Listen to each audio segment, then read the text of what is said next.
So I'm going to follow the trend that absolutely everybody's doing and go through the tackle box, sort it all out, get it all ready for when we can all get back on the bank.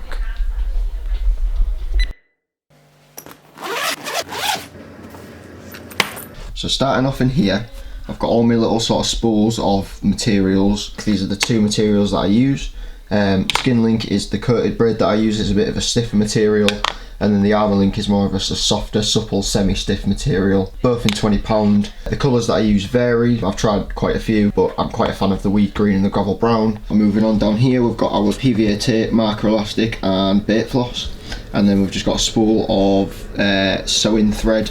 And that is just for winter fishing when I'm using my maggot rigs and things like that. I've got a bunch of match hooks in here. Don't really do a lot of match fishing, but it's always handy to have a few smaller little bits. There's also a spool of, I think it's £1.5 little match line there. Then down here we've got my little hook compartment, so I've got a few boxes of like miscellaneous hooks and stuff. Some spools there just with some pre-tied zigs on. And then these are the 3 main packets of hooks that I use. So we've got the Chad Twist hooks, the Fang X hooks, and the claw hooks. That's really all I use, just nice and simple.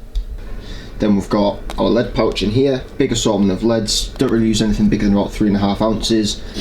Then in the middle section here we've got all the main bits of terminal tackle, so we've got tail rubbers, anti-tangle sleeves, little tungsten kickers, lead clips, hook silicone, shrink tube, and tungsten putty. And then these are also some little tungsten beads to put on the back of my tubing, just helps lay everything flat on the deck.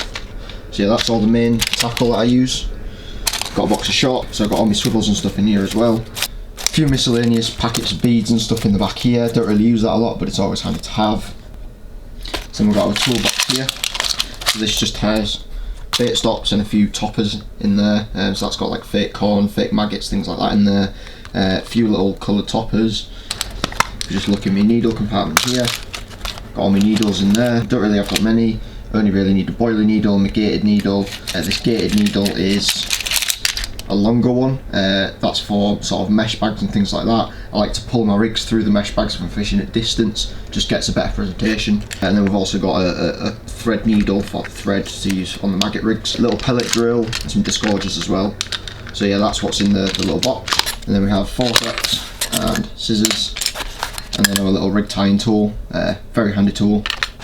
And then last but not least, sharpening stone, very important, always keep that in my tackle box. Finally, moving on to this section, we've got all the little zig and floater bits in there, little compartment for my tubing. It's all I really fish with. I like to keep it very simple, so lead clips and tubing, don't faff around with any lead core or anything like that. And in this section here I've just got a few drop shot and jig fishing bits, things like that. I don't really do a lot of that, but it's always handy to have just for a bit of fun. So yeah, that's what's in my tackle box, and this is how I organise it.